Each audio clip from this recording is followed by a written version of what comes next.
You clearly have manifested 20,000 pesos, and whatever you did it well. And I'm really proud of you because even my magic is not this good. No way! Daniele and Yohan arguing about money? Wow, we never saw that one coming, did we?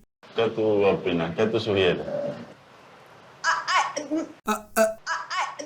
I have a question. I'm asking where this money... My idea is where is the money coming from?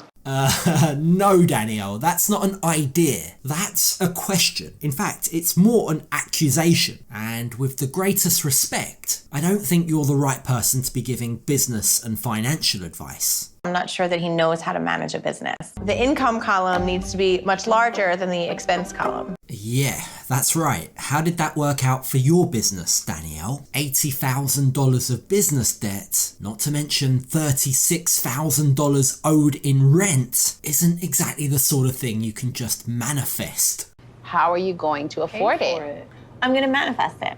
So before we get to Yohan's business and Daniele's criticism, let's rewind back to the start of this episode. When we left them in the last episode, Daniele had just dropped the bombshell that she had no intentions of continuing to live in America. She expected Yohan to just accept the fact that she wouldn't be applying for his visa. I landed in the Dominican Republic earlier today, and I told Yohan that I wanted to live here for longer than a year. He didn't take the news very well. Keep in mind that she made this decision entirely by herself without consulting Yohan, having previously promised him she would be applying for his visa. But now the goalposts have changed, and it seemed at the end of the last episode that Yohan wasn't too happy about this. Tiene problema. ¿Tú no me dijiste? Now, despite being totally blindsided by Daniele, Yohan, in a calm, reasonable manner, sits down with his wife to discuss this further. When he asks her what caused this change of heart, she explains that she just doesn't like New York anymore. And you wouldn't want your wife to live a life she doesn't like anymore, would you? Todo mi país, toda mi vida es un país con muchas cosas. No quiero más.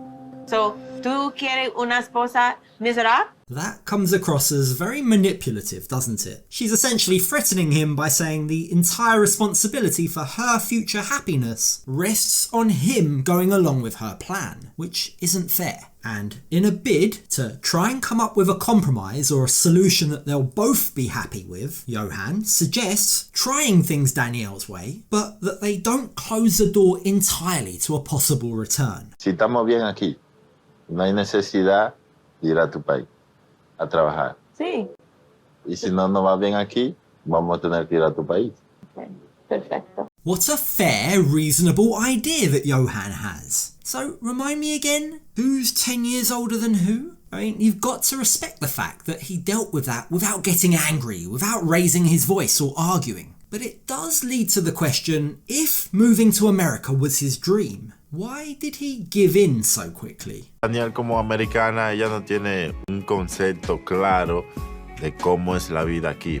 En vacaciones todo es lindo, pero venir a vivir aquí, ya eso es algo diferente. Which is interesting, right? He feels like he doesn't need to argue. He just needs to give her enough time to see the real Dominican Republic. In other words, he's betting that once she snaps out of vacation mode and sees day-to-day life there, she'll cave in and want to move back to America. A la playa cada día es mi vida perfecta.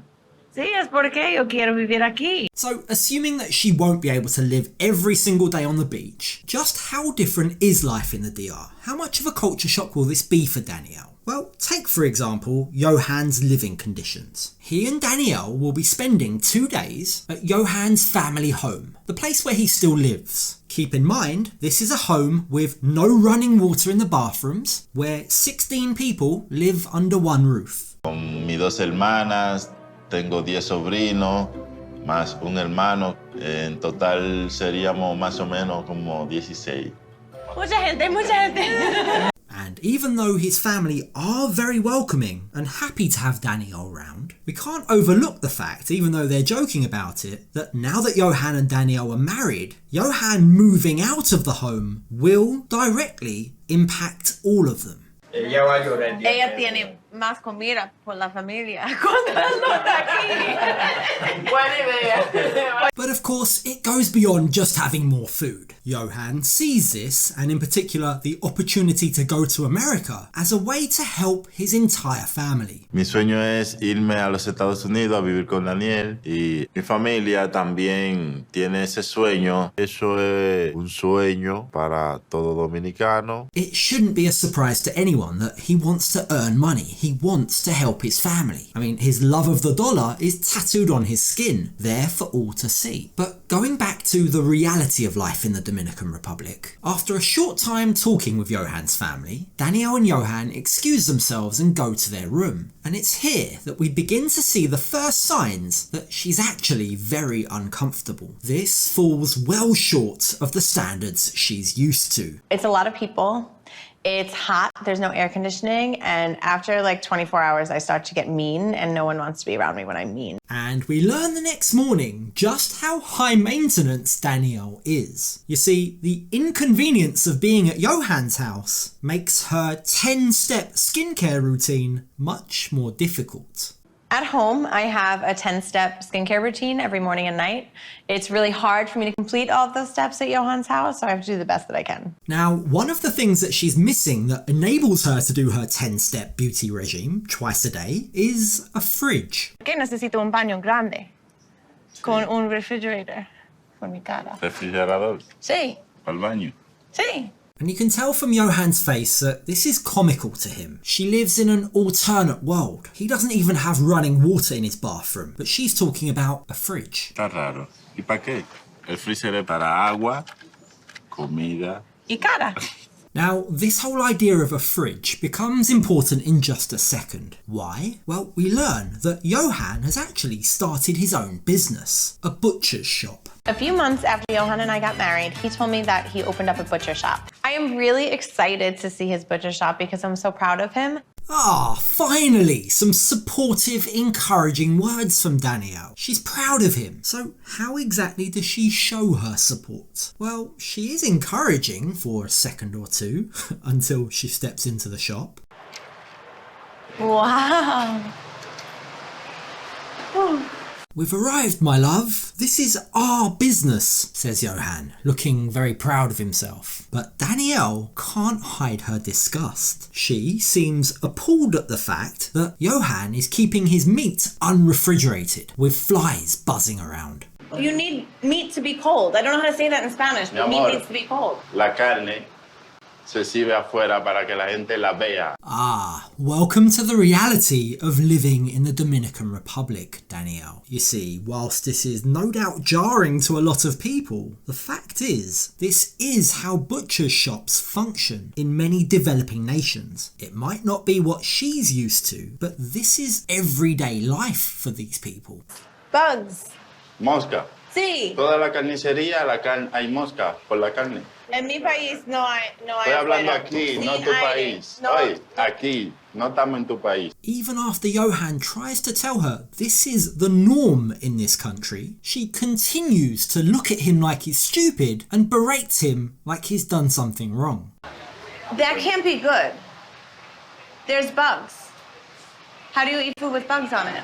I can't believe that this is how everybody buys meat. Like even rich people, like everybody buys their meat this way. I think this last clip tells us a lot about Daniele. She has an attitude of privilege. She's judging them. She obviously thinks that the local customs, the local way of doing things is flawed. But what she's missing is she's in a developing country. Being rich or wealth to her might mean a 10-step beauty regime. It might mean eating well. But wealth in the poorest part of the Dominican Republic means something totally different. It means not having to share your house with 16 people. It means having running water in your bathroom. She can't assume that America and the Dominican Republic have the same equal standards, because they don't. And this attitude has annoyed Yohan. Su expresión como de asco.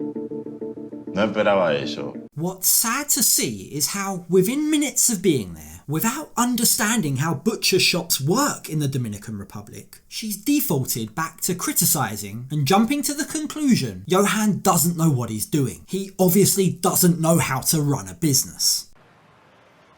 Yohan is really upset by my reaction, but I'm not sure that he knows how to manage a business. I feel like he's running a business the way that I would run a lemonade stand. And so, being the great businesswoman that she is, Danielle decides she's going to do some forensic accounting. She's going to dive into all the numbers and work out whether or not this business can succeed. I've been running a yoga and wellness business since 2018. That motivates me to break out my computer and show him how to use a spreadsheet. The income column needs to be much larger than the expense column. Danielle isn't in a position to be able to teach anyone about financial literacy. This is a lady who wholeheartedly believes that she can do witchcraft or manifest money, yet simultaneously turns down the opportunity for an extra $15,000 a year in pension by working for an extra year. I think we can all see just how hypocritical Danielle's being here. But even with that being said, I'm sure that deep down she's doing this with the best intentions. I'm sure she wants her husband's business to succeed, for him to stand on his own 2 feet. But it's just the way that she talks to him, the tone in which she's judging him and shitting on his business, all comes across as incredibly condescending. I'm trying to be patient, but I don't understand how I'm supposed to build a life with someone who can't even be bothered to do basic math. ¿Cuántos? Dice. 19. ¿Y tú pagar eso? ¿Cuántos? 60. 60 es más o menos de 19. Es más. So, ¿cómo está? Es un negocio. Now, despite the fact that she has a very incomplete picture of how well the business is doing, and despite the fact that she's adamant from her spreadsheet that the business is declining, even though her husband is insisting that it's actually the opposite, Danielle becomes fixated on what her spreadsheet tells her. She's sure the business is making about $735 of loss. So, ¿cómo tú pagas eso? Es mi pregunta. Tengo 2 trabajos. Es mucho dinero. Danielle can't let this go. She becomes more and more frustrated. Even when Yohan entertains her and asks for her ideas, she doesn't offer any constructive feedback. She just continues to criticize. ¿Qué tú opinas? ¿Qué tú sugieres?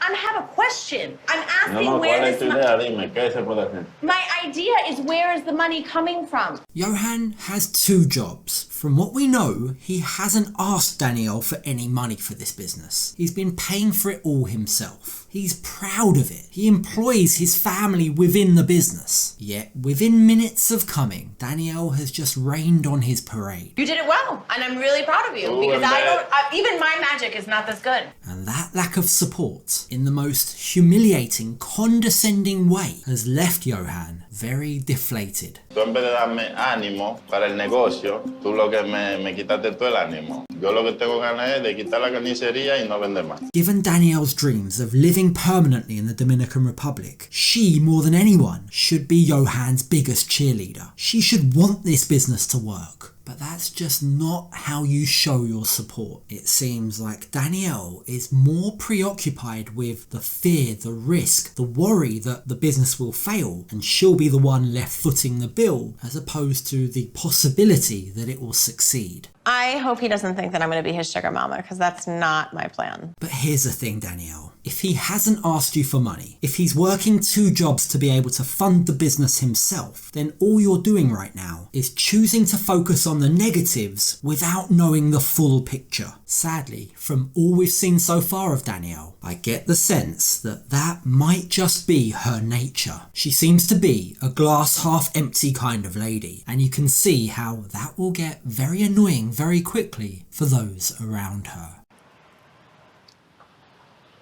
Tú no entiendes.